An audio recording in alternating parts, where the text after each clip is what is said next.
What about this draft? 5th overall pick. They haven't been in this spot with Pete and John. Highest pick they've had. Quarterbacks put on a show, especially Anthony Richardson. Some have him in a top 5 spot. Some have him number 1 now.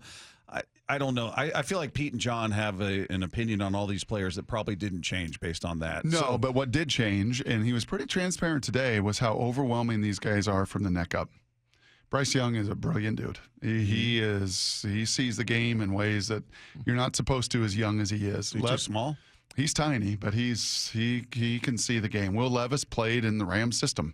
So communications, line checks, all these things. They may not huddle like you do in the NFL, but I know Pete is just like, these guys are so much more prepared physically and mentally, and this group in particular overwhelmed them with just their acumen and their ability to sit there and get on the board and draw it up. And like, Pete, I think Pete was blown away and kind of said as much to us today.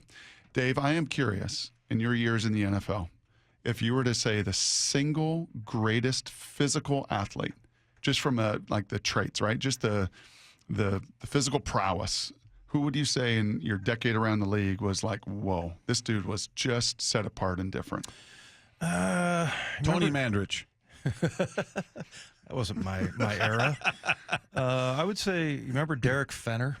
Yeah. Oh, yeah. Derek Fenner. Running back, right? He was huge, yeah. And he also could just like stand under the basket and just jump up and two-hand flush it. And, he's just an incredible athlete. But, okay football player. Fair to say that in your decade, you didn't play with an end or a linebacker or safety receiver running back. Fenner was probably like 6'3". I think he was a big dude. Yeah. Anthony Richardson's 6'4". Mm-hmm. Yeah, he's huge. 244. And jumped 40 and a half and ran 4.46 and broad jumped almost 11 feet. That's a freakish human being. But how concerned are you? Everybody knew he was an athlete coming in, maybe better than they anticipated. But you look at him last year and you look at the numbers, 53.8% completion. Salk and I were showing Salk today in between breaks. I had my iPad and I made sure that I had it out when Pete walked in. And I was, maybe watching some game tape of Anthony Richardson on my iPad as he's sitting next to me. And you watch one play, and I showed it to Salk. I'm like, look at this throw. I mean, it was like a little boot, and he's got people in his face, and he throws, and he's 45 yards, flick of the wrist, like a dime in a whole shot down the sidelines. Like, Mahomes can do that. Josh Allen can do that. That's about it. Maybe Burrow, Stafford in his prime. That's about it. And then the very next throw. Very next play, trips into the boundary, covered up downfield, just throw it in the flat. And he just airmails it. Like just right over the 6'5" tight end. Like, I don't get that. Like that, give me that one. Don't do that. And then next, 2 plays later, throws a perfect little spot route between 3 guys. And then it's 3rd and 7, and here comes an in cut, and he sails it 8 feet over his head. So it's just, oh my gosh, it's just kind of baffling. Like, can it's probably Randy Johnson coming over from Montreal, right? Where you're like, dude. A lot of tools, a lot of ability, but you don't know where the ball's going. But can he put it together? Yeah. Can he put it together? So do you think he can? Accuracy there's areas of growth. Josh Allen has shown that, but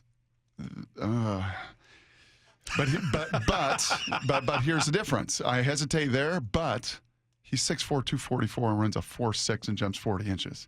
I mean, he is Cam Newton, Josh Allen. It's not sustainable for 10 years maybe, but can you get a 4 to 6 year window where you can run for 880 yards? Well, really quick about accuracy, because Jake Locker, that was the thing on him. And somebody was saying that's like the biggest problem. I mean, whenever I look at quarterbacks, that's the first place I go. Can you put it on him? Completion percentage. And Geno does it. I mean, that's one thing Geno does. He puts, most balls are very catchable. But if a guy like Richardson is that inaccurate, how is that? I don't want to say it's not fixable, but is it the least fixable? That's why I would say he's not going to be the first pick. That would hold him back from being the first pick. You think he's top 5? I think he's not going to get out of the top 10. You just can't. I mean, when you're just physically that different, you're just. I'm sorry, we'll mold that, and we'll work with that, and we'll shape that. Jalen Hurts was not the most accurate. He wasn't that inaccurate in college, but he's more accurate now than he was then. So right place, right system, right amount of reps. That kid had a bunch of head coaches, bunch of coordinators, bunch of funky college systems. You get him zeroed in, and just being a football player and being a quarterback year-round, you can make some growth.